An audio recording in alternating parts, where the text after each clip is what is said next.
सिर कुछ पड़े ना असल सिर कटताई सिर स्वामी होगी ना असल सिर कट जाए हंसी को सिर कटना नहीं कहते हैं। जिसका मान चला गया सम्मान चला गया मान लो उसका सिर कट गया। जिस किसी के पास में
अंतिम चरण में था कलयुग की बारी आने वाली थी जब महाराज परीक्षित राजा बने हैं।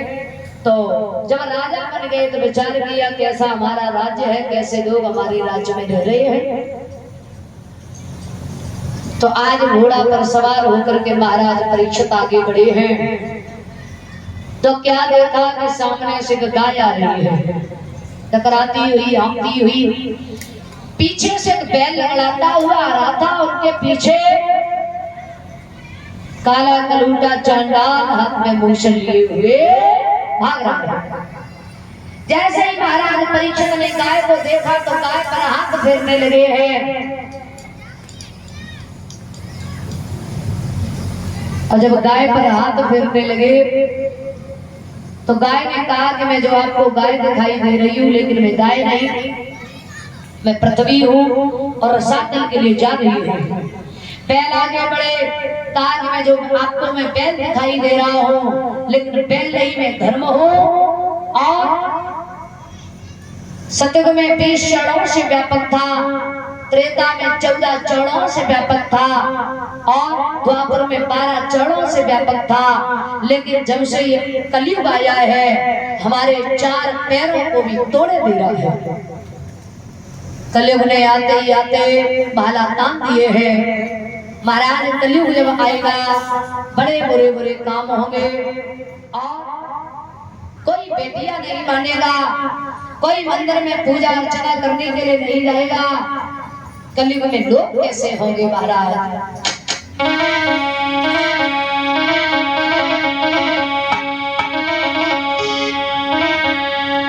साचन की कदर ना झूठ न के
जो लोग अच्छी जगह के लिए मैं जाऊंगे उनके लिए मैं बड़ा।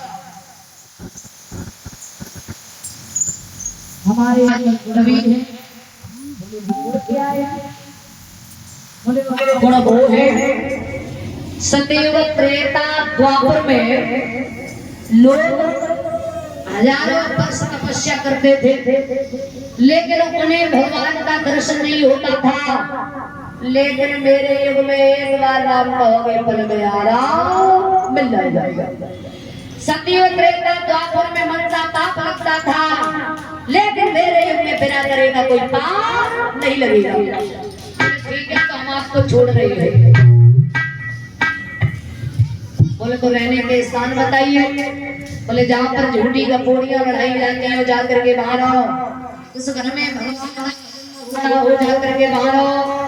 जिस जगह पर साधु संत महात्माओं का अपमान हो रहा हो जाकर के बाहर आओ, जहाँ पर लोग जुआ खेल रहे हो जाकर के बाहर आओ, जहाँ पैसियाएं नृत्य कर रही हो जाकर के बाहर आओ, और जहाँ पर लोग मदिरा का सेवन कर रहे हो जाकर के बाहर आओ।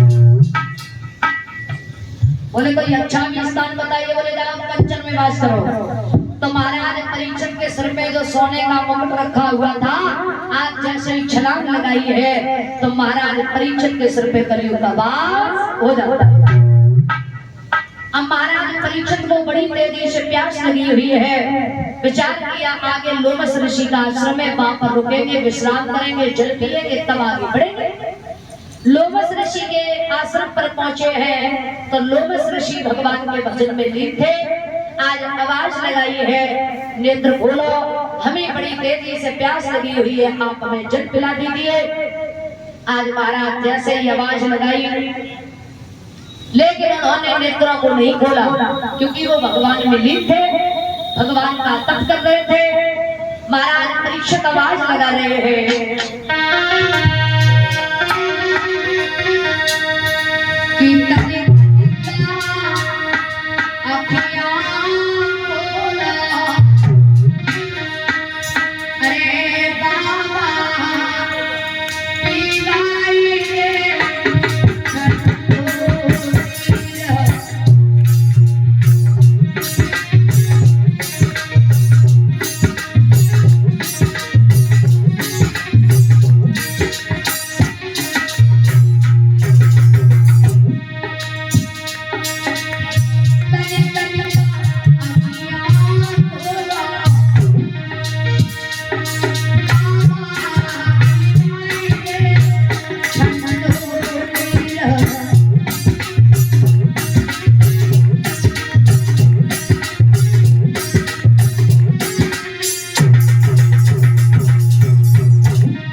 नेत्रों को नहीं खोला। विचार किया इन्होंने, हमें देख करके नेत्र बंद कर लिए। ये संत बड़ा ही अभिमानी है, बड़ा घमंडी है। तो वहां पर मरा हुआ एक सर्प पड़ा हुआ था, गले में डाल दिया। तो लोमस ऋषि के जो पुत्र थे श्रृंगी ऋषि, उन्होंने श्राप दे दिया है, जाओ तुमने मेरे पिता का भारी अपमान किया, हम तुम्हें श्राप देते हैं कि 7वें दिन तुम्हें तक्षा 10 लेगा। आज जैसे ही श्राप दिया है तो लोमस ऋषि को ये खबर मिली है, वो तो बड़े अच्छे राजा हैं, तुमने श्राप दे दिया, श्राप वापस ले लो। कहा कि श्राप वापस नहीं हो सकता, लेकिन इतना जरूर है कि अगर वो कथा श्रवण करें तो श्रीमद् भागवत कथा को श्रवण करने से 7वें दिन उनका कल्याण हो जाएगा। कहा कि तो आप जाइए, खबर दीजिए।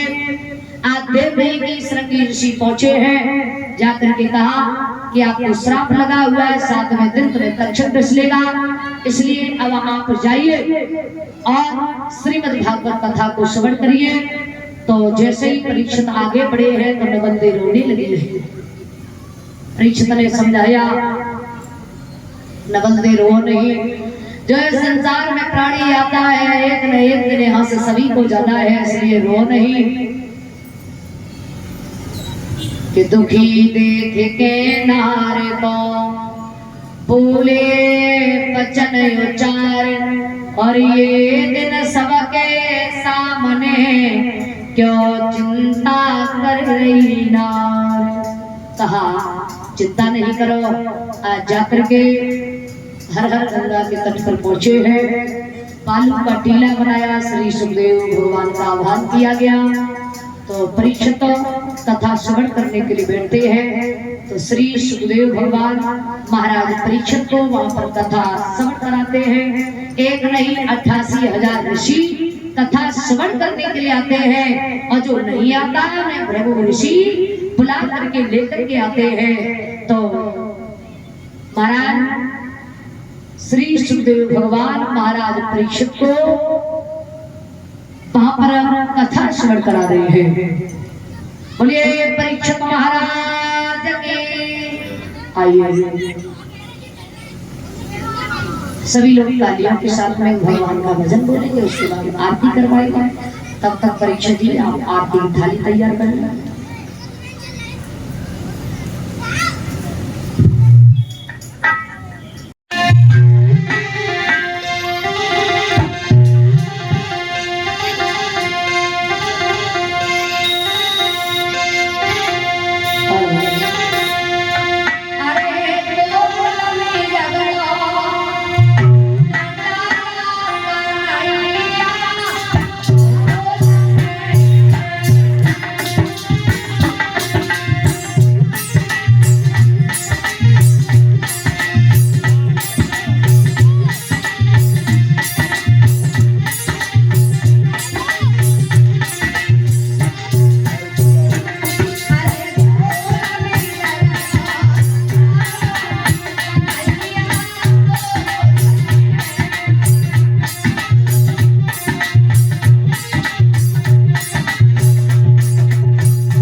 लोग खड़े हैं आरती के लिए।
मैया की, गोपेश्वर भगवान की, रासहरि भगवान की, श्रीमद् भागवत महापुराण की, गंगा मैया की, यमुना मैया की। बोलिए जय जय श्री राधे श्याम। बोलिए जय जय श्री राधे श्याम। बोलिए जय जय श्री राधे श्याम। श्री भक्त यथास्थान पे बैठ जाए।